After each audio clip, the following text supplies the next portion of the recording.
All right, this is a video on topic 4.7 for AP Calculus. The topic is L'Hopital's theorem and indeterminate forms. So depending on the textbook or the website you go to, there sometimes is an S between the O and the P. It looks like hospital, but it's not pronounced hospital, it's L'Hopital. And this is an awesome theorem that's going to help us evaluate some really tricky limits that we may have seen in Unit 1 that we weren't able to evaluate. So let's revisit an old friend. So the limit as x approaches 4 of this function. If we were to try direct substitution, you can see my math off to the side here. By plugging in 4 on top, we get 0. By plugging in 4 on the bottom, we get 0. That's 0 over 0. That makes us unhappy. So when working with a limit, our first approach is direct substitution. But direct substitution often leads to an indeterminate form. So what is an indeterminate form? Well, it's in the form of 0 over 0, or sometimes infinity over infinity. Indeterminate form simply implies that the limit cannot be determined without additional analysis. There are other types of forms that we will not evaluate or look at in this class, and they're not going to be on the AP exam. So just know that there are others out there, but we're not going to discuss them in this class.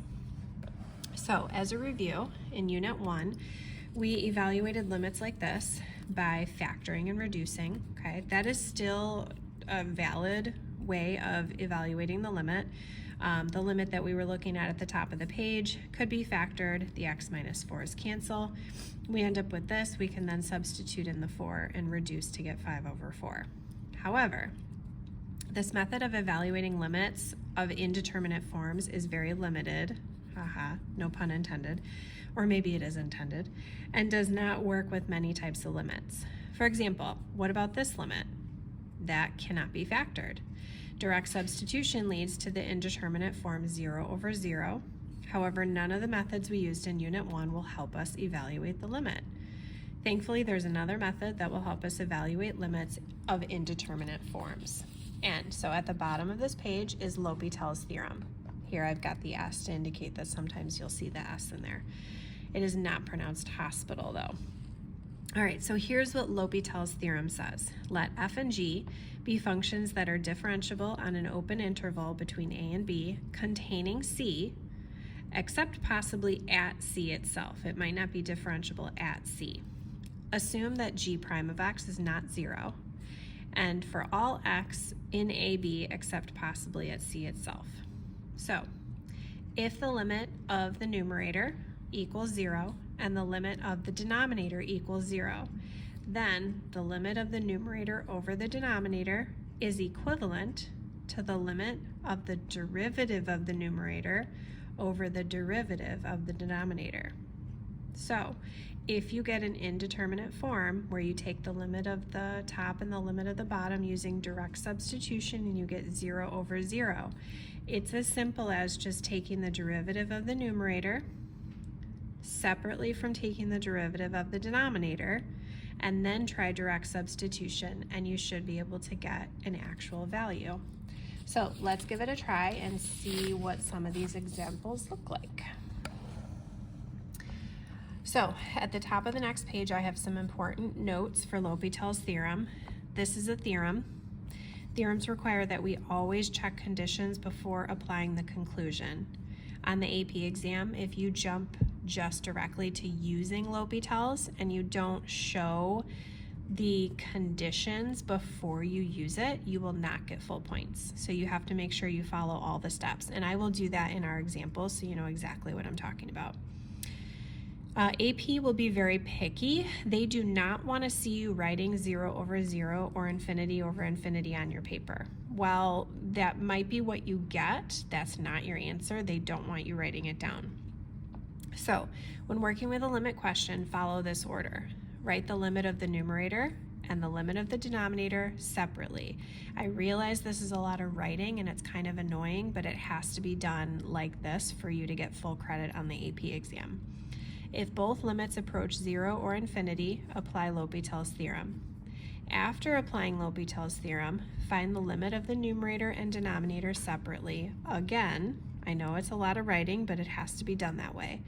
Once the limit of the numerator and denominator do not create an indeterminate form, the ratio of these limits is the answer. So let's give it a try. A lot of these I will have you pause the video and try it on your own, but for now I'll do the first one with you guys.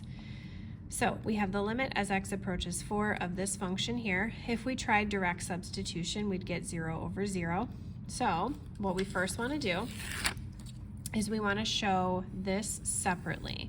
So you want to take just the limit of the numerator, show that you get 0, take the limit of the denominator, show that you get 0, and then you have to, and again, I'm writing this down just so you guys see it, but don't write that on the AP test.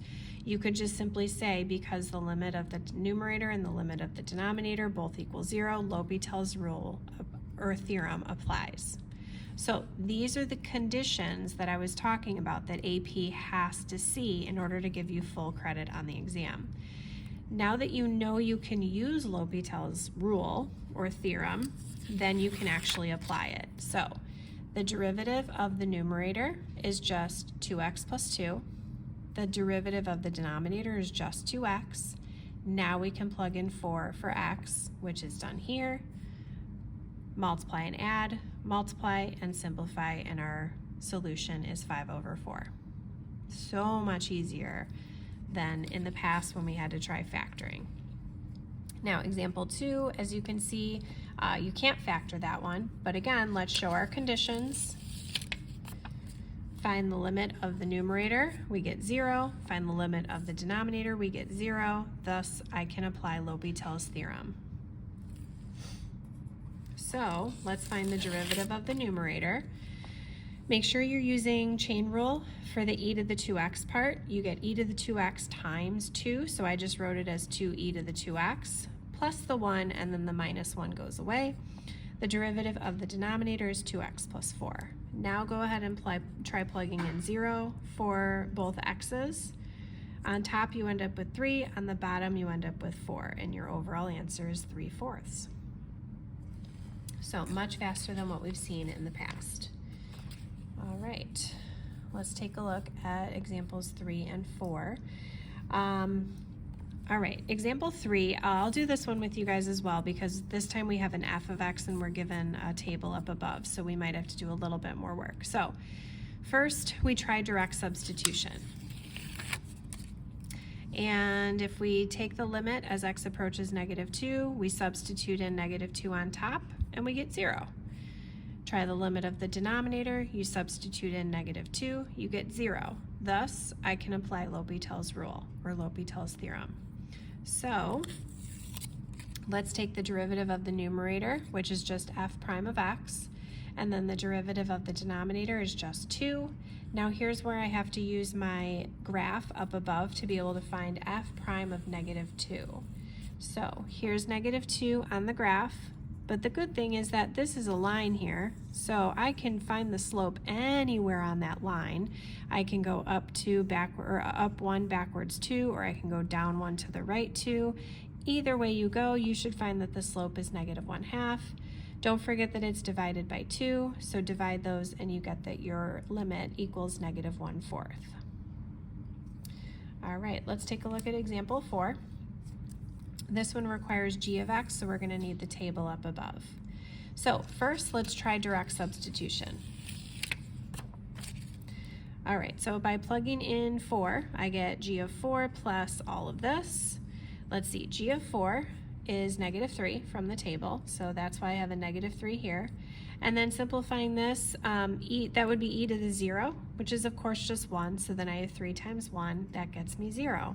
By plugging in 4 into my denominator, that's very quick. I get 0, 0 over 0, which means I can use L'Hopital's rule. So let's find the derivative of the numerator and the denominator. So the derivative of g of x is g prime of x.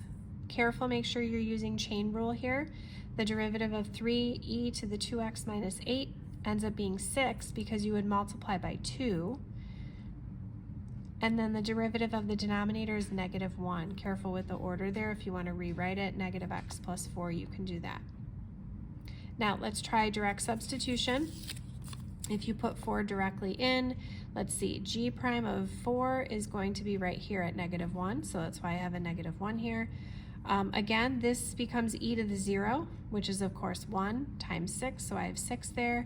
Don't forget it's divided by -1, so I end up with a -5. All right, there are 2 more examples. I would pause the video at this point and see if you can do them on your own. Make sure you're showing your conditions, showing direct substitution on top and the bottom. Now, I'll give you a hint. One of these, you have to do L'Hopital's rule twice, and that's okay sometimes. So pause the video, give example 5 a try, and then I'll reveal the answer. All right, here's the conditions for example 5. We do get 0 over 0, which means we can use L'Hopital's rule. And then here's the derivative. Okay, derivative of the top over the derivative of the bottom. Make sure you use chain rule on the bottom here. Then substitute in 0. You have to use your table here to find g double prime of 0. Hopefully you got 2. Sine of 0 is 0. On the bottom, you have to find g of 0. That goes in as 0, and then find f prime of 0. Don't forget to multiply it times g prime of 0. Lots going on in this one, but hopefully overall, in the end, you get -2/3 as your final answer. All right, example 6 is the last one, and that's the one that requires L'Hopital's rule twice, and here's why. So first, we tried direct substitution into the original problem. We get 0 over 0, therefore we know we can use L'Hopital's rule. But when I go to do it a second time, when I find the derivative of the numerator, I get g prime of x plus 2x, that's my derivative. The derivative of the denominator is 2x plus 4. I realize though that when I do direct substitution with my numerator, I kind of drew an arrow to go in that direction, I get 0 again. If I directly substitute -2 into my new denominator, I get 0 again. So if you get 0 over 0 again, that just means do L'Hopital's rule again. So sometimes that has to happen. So I take the derivative of the numerator again, I get g double prime of x plus 2. Derivative of the denominator, super easy. Then you can do direct substitution again. Use your table up above to find g double prime of -2. Add and divide, and we end up with our limit of 5 over 2. All right, so that is the video lesson on L'Hopital's rule or L'Hopital's theorem, and it's a much faster way to evaluate some tricky limits that we saw in Unit 1.